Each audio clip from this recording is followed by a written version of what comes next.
Salutare tuturor! Astăzi facem al doilea vlog de aici din Billund, a doua zi. O să mergem la Legoland. Ieri am fost la Lego House. Pentru cei care n-ați văzut vlogul de ieri, vă recomand 100% să-l vedeți. A fost o experiență super mișto în Lego House. Așa că astăzi sper să fie o experiență cel puțin la fel de plăcută și în Legoland.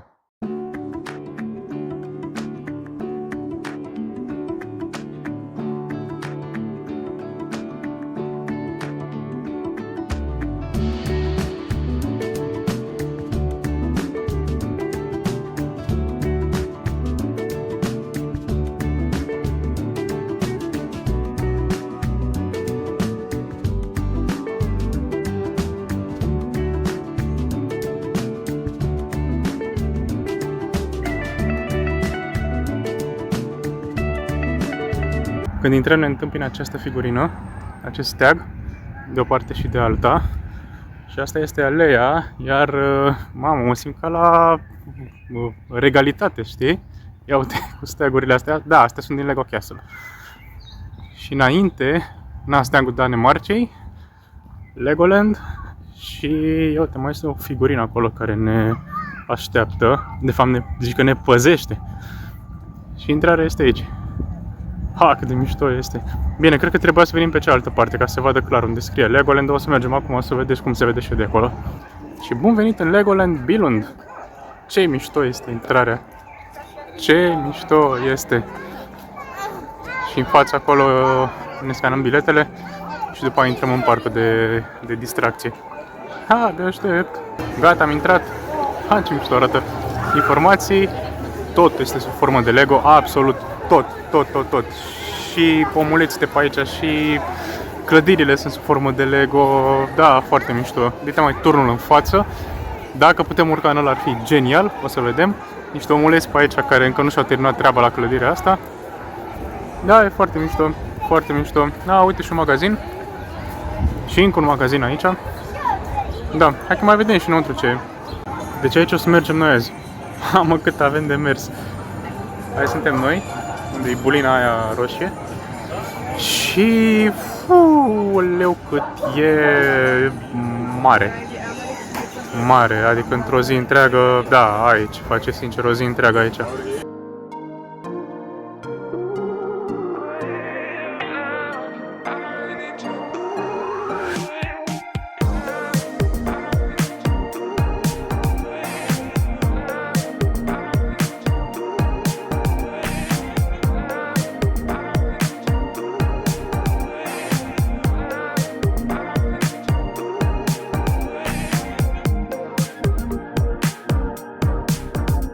Aici îți faci tu figurinele tale. Ia de curiozitate, hai să vedem. Nu o să-mi fac o figurină, dar măcar să văd care este procesul. Uite cât de tare. Build your minifigure. Da, scan. Ia să vedem, personalizare. Nu, că ăștia sunt pașii. Ăștia sunt pașii prin care începi să-ți faci figurina. Dar de ce nu merge? În fine, nu știu de ce nu merge, dar o să vă arăt aici la cei care deja fac așa ceva. Îți configurezi pur și simplu minifigurina ta cu tot ce înseamnă cap, tot ce înseamnă body, picioare, absolut tot. Apoi o duci acolo și după ce ai dat aici matrița respectivă cu ce vrei tu să arate figurina, o bagă în sistem și începe să-ți o printeze prin sistemul pe care vi l-am arătat mai devreme. Foarte mișto. Sau poți să-ți iei de aici minifigurina ta, doar că, mă rog, aici să faci tu. Sunt diverse tot felul de capete, căști, picioare, mâini, body, adică corp al figurinei pe care tu ți le poți face, accesorii pe care le poți combina. Și poți să iei de aici, îți faci figurinele tale și plătești 5 figurine, 3 figurine 89 de mărci și 6 figurine 150. Acolo cel puțin era mișto pentru că ți le personalizai tu, acolo la mașinăria aia, adică îți făceai tu cum vrei figurina. Aici cumva e deja standard, dar în același timp tot poți să ți-o faci tu. Și normal că aici este secțiunea Star Wars. Nu e asta secțiunea Star Wars, ci mai degrabă de aici. De aici, pe tot peretele ăsta. E mare, dar e cu toate seturile care au apărut anul ăsta, în anii trecuți. Uite, de exemplu, am văzut un set care a apărut ăsta a apărut acum vreo 2 ani, 3 cred, ceva de genul ăsta.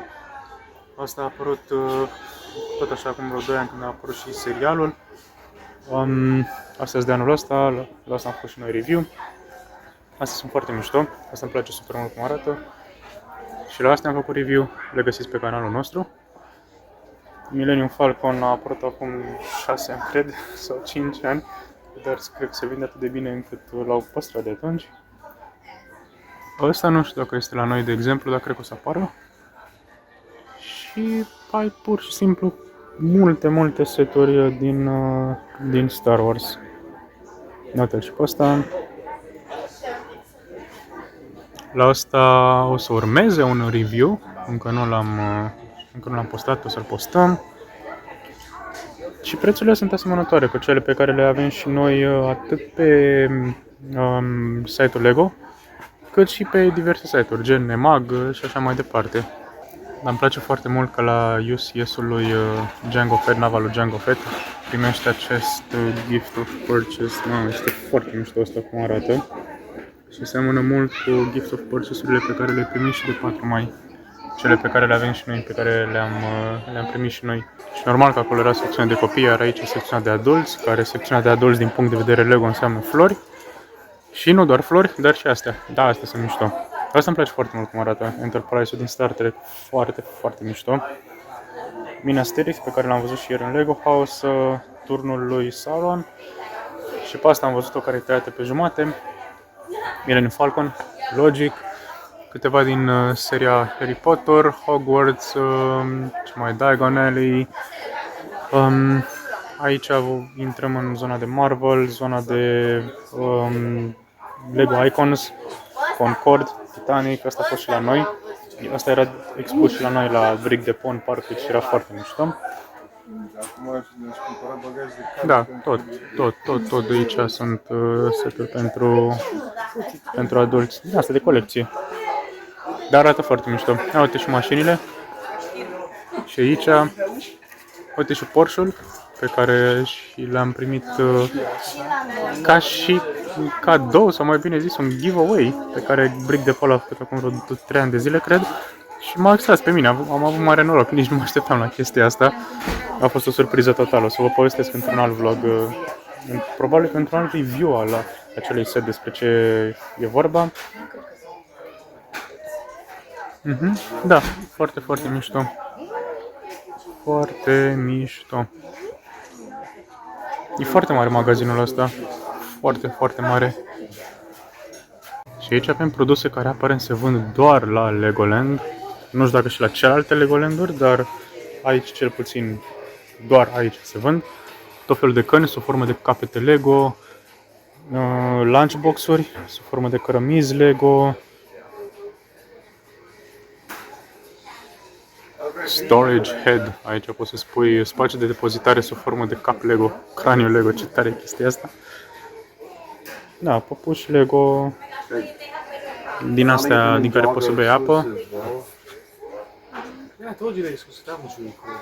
Asta este parcul Lego sub formă de set Lego și poți să-l construiești. Ce tare! Îmi place că vând aceste mini-figurine, dacă sunteți colecționari de figurine, asta este chiar faină, ideea, dar n-am văzut, de exemplu, mini-figurine din Star Wars sau din Marvel sau din orice altă zonă. Am văzut Ninjago, am văzut Lego City și cam atât. Alte mini-figurine nu. Mi-ar fi plăcut să-mi iau, de exemplu, dacă era din Star Wars ceva, dar nu e. Așa că aia e. Asta este un mini-oraș Lego care e foarte detaliat. Uite, avem și trenul aici care intră în fabrică, probabil. Lidl. Ce mișto arată ăla. Da, este efectiv un mini-oraș făcut din Lego. Clădirile mai degrabă sunt din Lego făcute. Că în rest aici avem verdeața normală și asta îmi place. Îmi place cum au pus chestii naturale, natură, efectiv. și construcții Lego pe lângă natură. Nu au pus, de exemplu, iarba să fie din Lego. Asta mi se pare foarte, foarte mișto. Și e foarte detaliat. Știți de ce mi-aduce aminte asta? Mi-aduce aminte de, cum se numea, era în Bruxelles, ceva de genul, un loc din ăsta cu mini-capitale făcute din construcții normale. Nu era din Lego, nu mai țin minte cum se numește, dar efectiv erau zone din asta, e un parc din asta cu mai multe zone de genul acesta, iar fiecare zonă din asta reprezintă un oraș sau o capitală. Ceva de genul ăsta mi-amintește și ceva de genul ăsta de fapt este și aici, doar că asta e din Lego. Da, foarte fain făcut. Ăsta este dita mai orașul din Lego. Uite că acoperișul din Lego, dar cărămizile astea nu, pereții nu sunt din Lego. Ferestrele cred că sunt, dar nu-mi dau seama de aici, sincer. Oamenii nu sunt din Lego sau sunt niște figurine mai dubioase de Lego. Nu e nici duplo, nu știu ce este. Mamă, dacă e mare asta. Da, ăsta este uriaș, efectiv. Adică dacă tot ăsta e din Lego, acoperișul e din Lego, ce mișto arată. Ia uite, statuia aia este din Lego. Asta de aici. Nu știu cât de bine se vede, dar asta este din Lego. Și restul nu-mi dau seama. Este o combinație. Dar e foarte mișto cum arată, sincer. E foarte bine realizat. Asta e o mașină Ferrari care cred că este scară 1:1. Pentru că roțile sunt deci cu jante normale și cu cauciucuri normale. Și cred că este o scară 1:1 de Ferrari 458 al Italia, probabil. Nu mai țin minte exact modelul, dar chiar e foarte, foarte mișto făcut. Inclusiv înăuntru. Asta chiar e volan Ferrari normal. Ce mișto arată. Cât de mișto poate să arate. Asta aici este un Ferrari World, ceva de genul ăsta. Ia uite, are și număr de matriculare. Ferrari Monza, probabil că este. Dar se pare că aici putem să-i facem în felul următor, să punem motorul. Pornește motorul. Nu merge să-i pornești motorul. Headlights nu merge, high beam nu merge. Nici pe avarii nu poți să pui, dacă vrei să faci Uber cu Ferrari-ul ăsta, nu poți să le pui pe avarii. Aia e.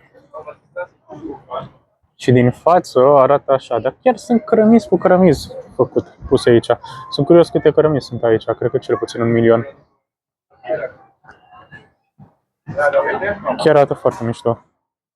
Și mai avem și pe băiatul ăsta care are grijă pe fata asta, care are grijă de mașină. Și am intrat acum în Ferrari World cu tot felul de chestii Ferrari făcute din Lego. Uite ce mișto, și astea sunt făcute din ghilimele din Lego. Foarte tare. Wow, cât de mare este, mamă, cât de mișto e. Mă aștept să văd și ceva de Formula 1 aici, sincer. Nu pe pereți, ci ceva, chiar o mașină de Lego Formula 1. Și nu din astea mici, ci chiar mașină 1:1 Formula 1. Probabil una cum am văzut ieri la Lego House cu Mercedes, să fie aici și Ferrari. Poți să-ți faci mașinuța ta aici și în funcție de cât de șmecher ți-o faci, te bagi aici la cursă, la un drag race și vezi care este cea mai rapidă. Îți arată și timpul aici. Cât de tare chestia asta. Aici faci același lucru, doar că cu alte mașinuțe.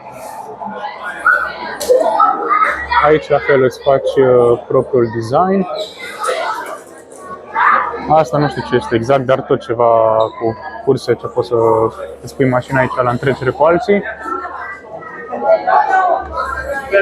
Aici tot așa îți faci mașinuțe, dar aici văd că numai mașinuțe poți să-ți faci. Adică zici că asta e tematica acestui loc. Și, da, știi ce faci? Îți faci mașinuța aici și o scanezi în chestia asta de aici, cum a fost ieri.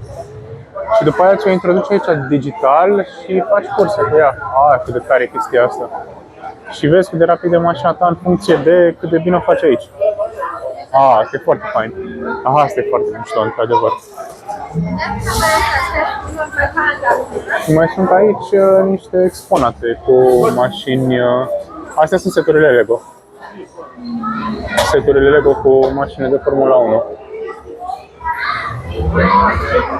Nu știu ce chestie asta de amuzant.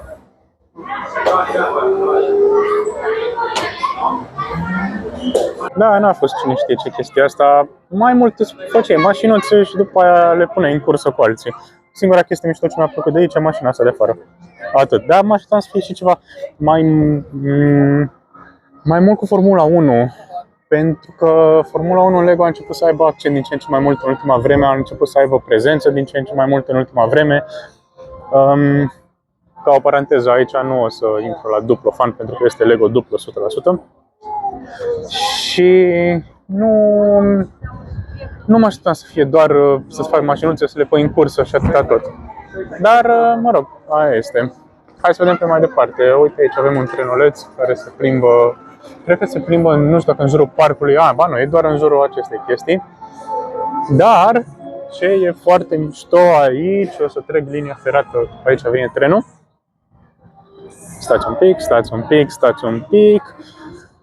Ai o pistă de circuit și poți să te iei la întrecere sau să te plimbi în mașinuțe de genul ăsta cu alți participanți la trafic. Ba nu e pistă, e fix oraș. Ai și tare, ai și cedează trecerea, ai și sens giratoriu, e foarte, ce mișto, e foarte fain. Foarte, foarte mișto.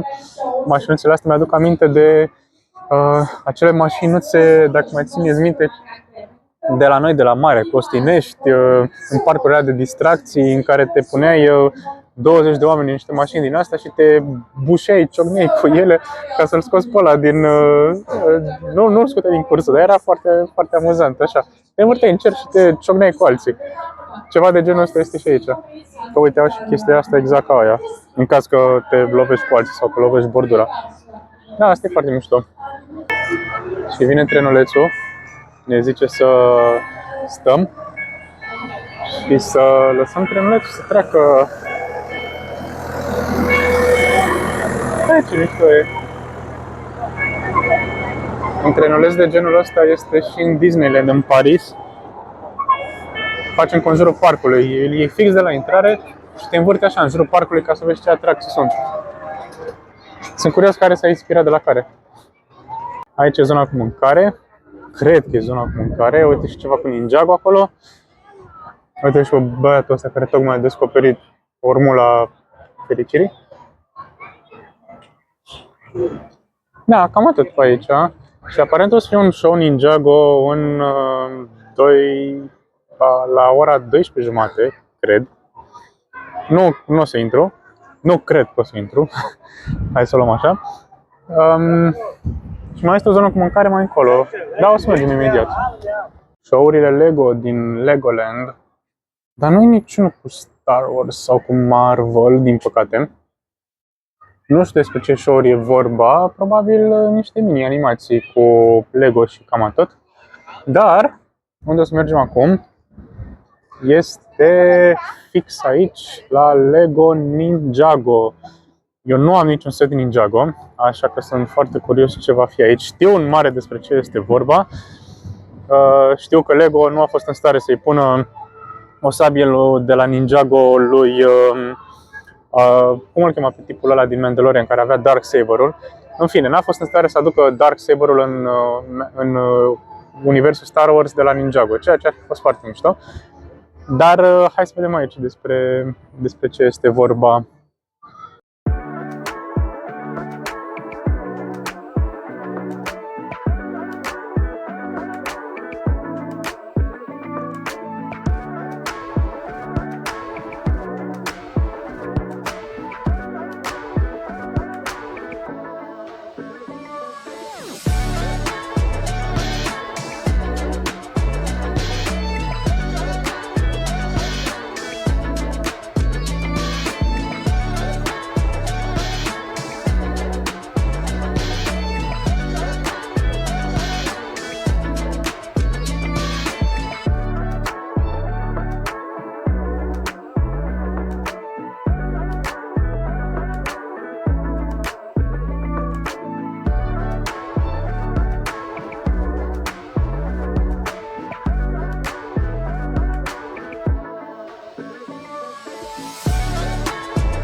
Asta este zona de Pirates și, după cum puteți vedea aici, o fortăreață apărată de soldați.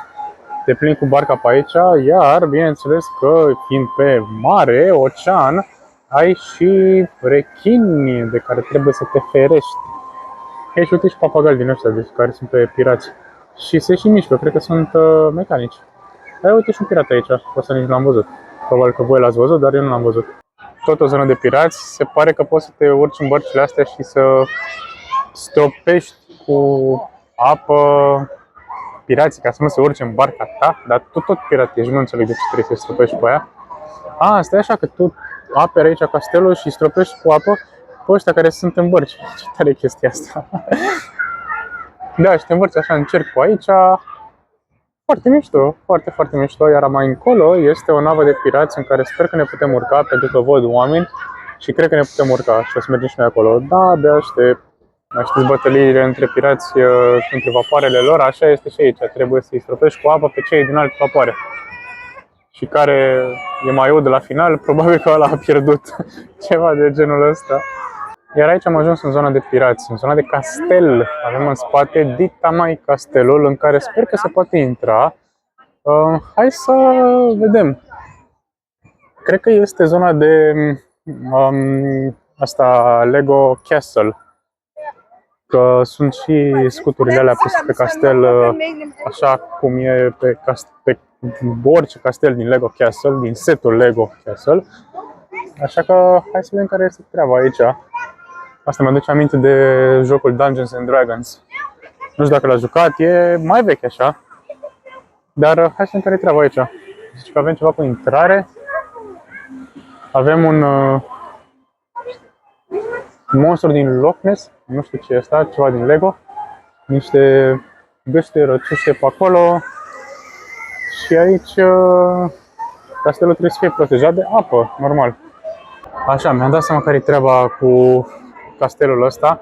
Deci pe acolo este o coadă unde poți să te duci la ceva din ăsta distractiv cu un trenuleț, iar aici poți să vii sus să stai la o terasă, efectiv. Și stai pur și simplu în castel. Mamă, cât de tare e feeling-ul ăsta să stai în castel. Te simți șmecher, serios. Dar uite cât de mișto arată chestiile astea și cu toate steagurile astea de Lego. E și un băiat acolo care ne păzește. E și steagul ăsta așa din Lego, care apare și încă în seturile Lego Castle. Și pur și simplu stai aici, te relaxezi, te plimbi pe terasă, e foarte fain. Bun venit în Lego Movie World! Dacă ați văzut cumva filmul Lego, tematica asta de aici are legătură cu filmul Lego. Sunt două părți din filmul Lego, mi s-au părut foarte amuzante. Mai ales melodia aia, cred că și acum o mai țin minte cu everyone is happy sau everything is happy, ceva de genul ăsta. Iar aici toată zona asta are legătură cu... Ce supărată, ce îngrijorată este asta. Toată zona asta are legătură cu filmul Lego. E foarte colorat aici. Ce mișto e. Foarte fain. Și chestia asta, dacă te dai în ea, s-ar... Uite, ai din alea aripi, ca o navă. Ce mișto e chestia asta.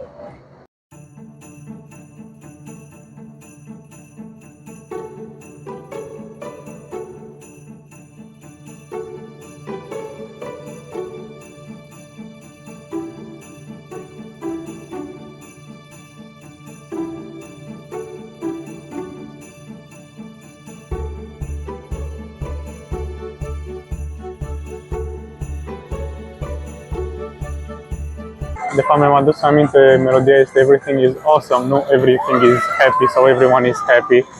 Da, exact, Everything is awesome, Everything is... nu mai știu cum era. Era foarte catchy. Se pare că băieții ăștia tocmai au ajuns în expediția polară. Și acolo este un hangar interesant. Hai să vedem oare care-i treaba aici. Ia să mergem mai întâi pe aici și să vedem ce se întâmplă. Probabil că e tot un... cred că aici te urci în caroselul ăla care te duce prin grota polară. Da, asta trebuie să fie. Uite ce fain arată elicopterul ăsta. Maxim. Și băiatul ăla care se dă pe mașinuța aia polară. Ia, hai să mergem și noi aici. Să vedem ce e. Uite un snowmobil. făcut din Lego. Deci am intrat într-o zonă unde este o peșteră polară. Acolo, bineînțeles, că poți să construiești diverse seturi, nu știu, mașini, elicoptere, avioane și așa mai departe. Hai să vedem aici, în schimb, ce s-ar putea să nu focalizeze foarte bine camera, pentru că te duci în zona din ce în ce mai întunecată. Uite, aici îl avem pe băiatul ăsta care studiază ceva în perete polar. Dar cam atât. Nu e foarte mult. Întreabă dacă ai văzut un Yeti, băiatul ăsta caută diamante sau cine știe ce caută. Și atât. Credeam că e mai mult. Sincer, credeam că e un pic mai mare. Dar ca și atracție din asta, dintr-un parc de distracții, este foarte ok. Ia să vedem ce se întâmplă dacă... nu se întâmplă nimic. Începe singur să... Uite, l-am deranjat că stă la televizor și acum trebuie să vină încă. Schimbă canalul. Ăla e televizor de la cum aveam noi pe vremuri cu antenă și dacă nu merge vremea, dacă vremea era nașpa, trebuia să mulți antena ca să prinzi semnal la televiziune. Dar vezi că băiatul ăsta nu știe de schema asta. El crede că dacă pui muzică o să se rezolve și cablul la televizor. Nu se rezolvă. Asta e o zonă cu pompieri și este foarte fain pentru că te pui în aceste camioane de pompieri și faci întrecere cu celelalte camioane care stinge mai repede focul de acolo. Și cel care a stins focul mai repede se urcă înapoi în camion și după aia trebuie să vină aici. Camionul care a ajuns primul înapoi a câștigat. Sunt curios și ce câștigă, dacă câștigă ceva sau e doar așa de ideea de competiție. E foarte faină chestia asta, să pui oamenii să se și bată în ghilimele între ei într-un parc de distracții. Și camionul îl împingi cu o chestie de genul ăsta așa, nu se duce singur, trebuie să-l împingi și cred că la întoarcere la fel trebuie să-l împingi. Ia uite acolo, e mai greu de împins. După ce ai ajuns aici, te dai repede jos și te duci la stingătorul tău de incendiu și trebuie să apeși foarte tare pe chestiile astea. Cineva apasă pe astea ca să scoată apa și cineva direcționează fluxul de apă din chestiile astea. Și trebuie să dai apa în gaura aia de acolo, adică în foc. Hai să vedem cum se stinge. Probabil că se va închide de acolo imaginea, fereastra când este stins sau cine știe. Ia hai să vedem.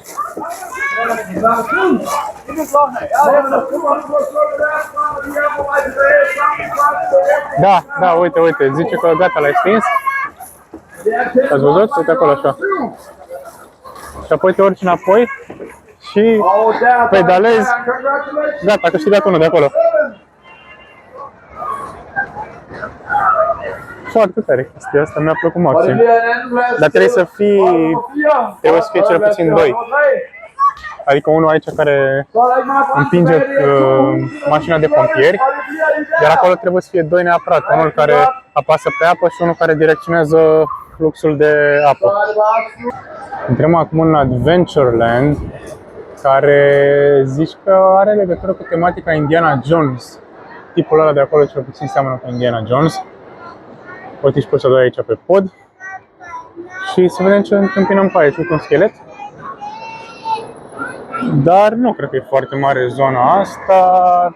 Pare a fi așa de junglă, de pădure și asta e tot. Sunt foarte mici zonele astea, asta am observat. Când e o zonă de genul ăsta cu o tematică, e destul de mică. Cum a fost asta, cum a fost cea cu Ice Cavern, cum a fost cea cu castelul. Mă așteptam să fie totuși un pic mai mari, sincer. Dar sunt destul de multe și atunci ai ce vedea. Știți acele speederuri din Battle Packs? Ăsta zici că e unul din ele. Bine, din zona de Indiana Jones. Dar tot așa arată. Și uite cât de fain este făcută elicea asta cu chestia din spate, care este radarul de la Millennium Falcon. Tocmai sări niște apă pe aici. Și elicea respectivă. Asta chiar arată foarte Lego style față de celelalte atracții.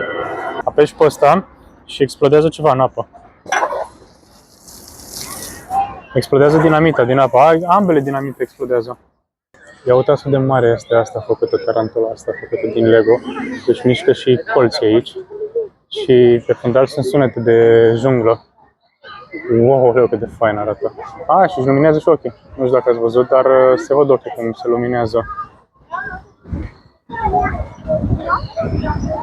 Mamă, cât de mare este. Ar fi fost fain dacă își mișca un pic și picioarele. Să măcar un pic aici din vârfurile picioarelor. Și aici avem o casă bântuită. Asta pare interesantă. Nu știu din ce set are legătură. Și bineînțeles că putem construi, peste tot în parcul ăsta poți să construiești seturi de genul ăsta. Adică ai locuri din astea de construit, cam la orice tematică Lego. La peretele ăsta arată genial. Genial, pur și simplu. Dacă cumva n-ați ajuns în vreun safari, puteți face aici un Legoland. Și cu mașinuțe de genul ăsta pe care scrie Lego Safari. Ce faină e zona asta. Și toate animalele sunt făcute din Lego. Din piese Lego. Printre vegetație naturală. Foarte fain, sincer. Foarte fain cum au gândit chestia asta.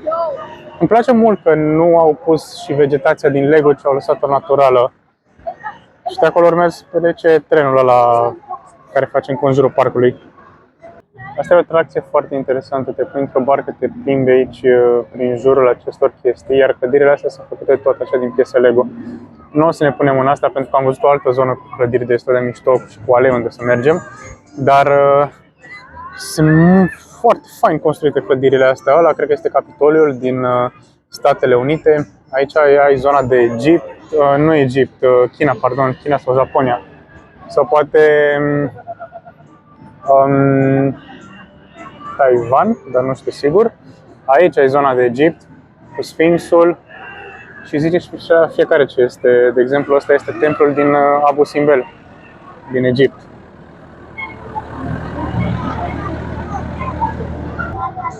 Ai și Statuia Libertății acolo. Dar ce mare construcție aia făcută pe Lego.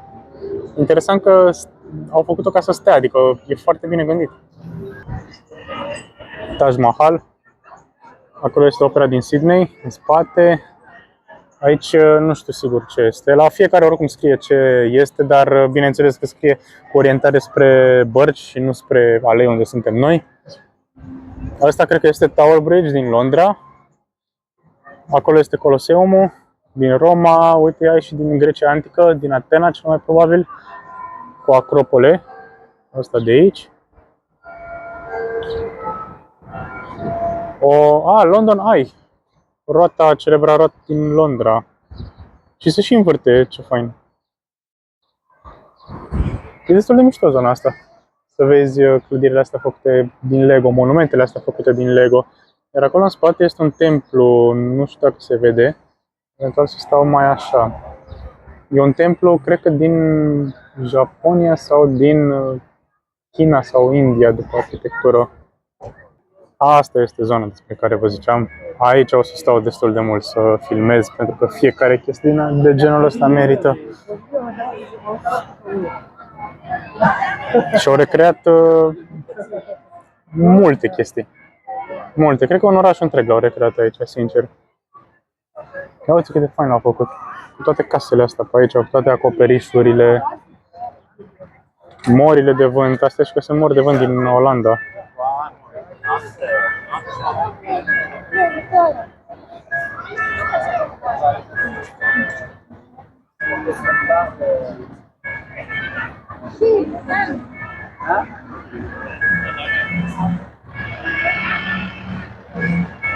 Dar zici la fiecare ce este. Ba nu zici la fiecare ce este. Cred că face parte și cumva din istoria lor. Cel puțin anumite chestii pe aici. Pe astea mai zice câteva chestii legate de istoria lor, dar nu o să stau să le citesc.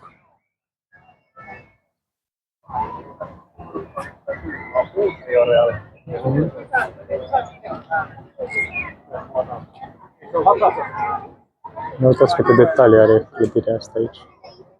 Da, foarte tare. O să las mai mult imaginea să curgă acum, nu o să vorbesc, dar vă las pe voi să priviți ceea ce este aici.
Asta este Lego House pe care am văzut-o ieri.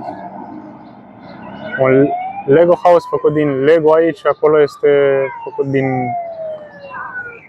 cărămizi normale sub formă de Lego. Ce interesant! Un castel din Bavaria din 236.000 de piese Lego.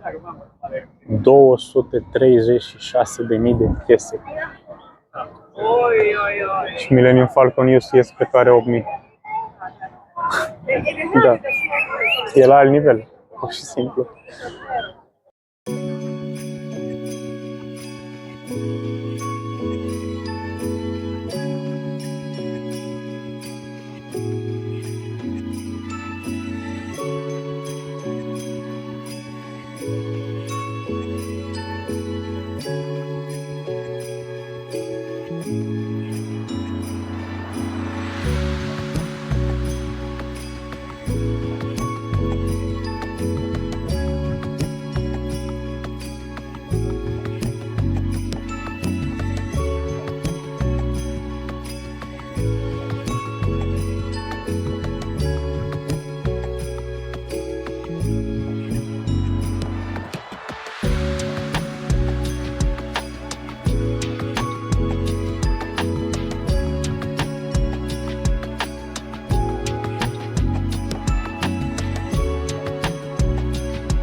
Deci tot ce ați văzut aici este Olanda, o recreație a țării Olanda, mai încolo a fost și orașul Amsterdam.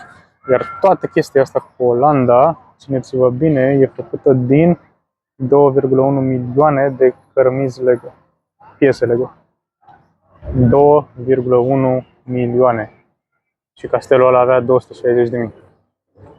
Asta este Palatul Royal din Copenhaga și are 70.000 de ferestre Lego și vreo 400.000 de piese, ceva de genul ăsta.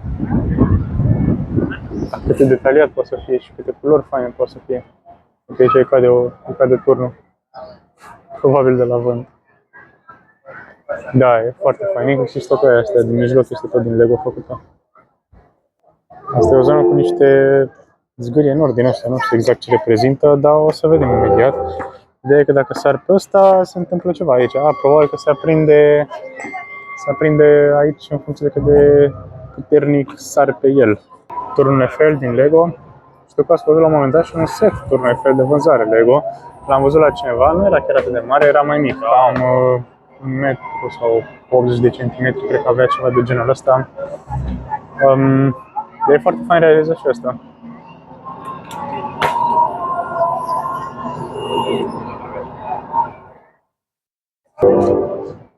Bun, și aici 3 de 1 și aici sunt diverse clădiri din orașe, astea din Taiwan.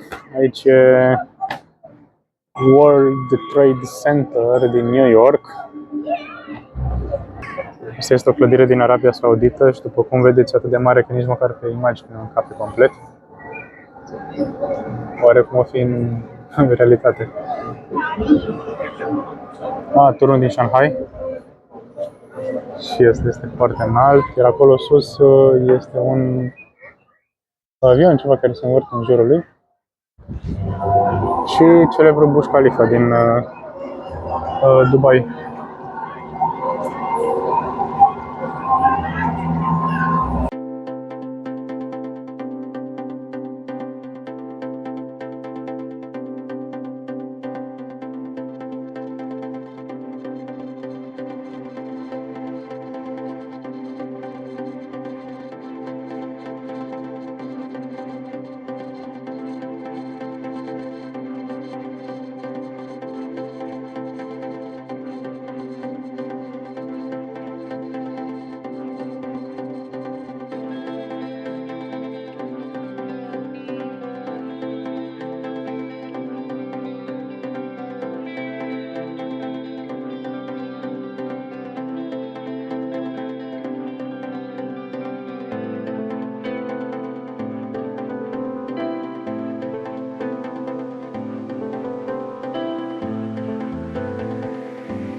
Aici o să filmăm cum decolează Artemis.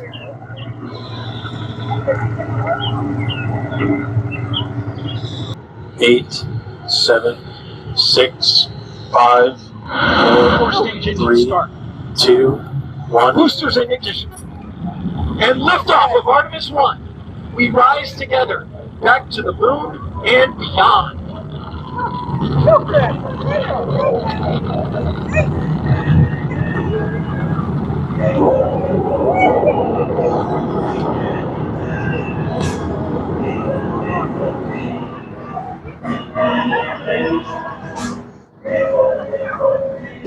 Cât de fain a fost când a decolat Artemis, cât de mare este. Și aici este o zonă cu NASA, efectiv. Cu ăsta, Kennedy Space Center.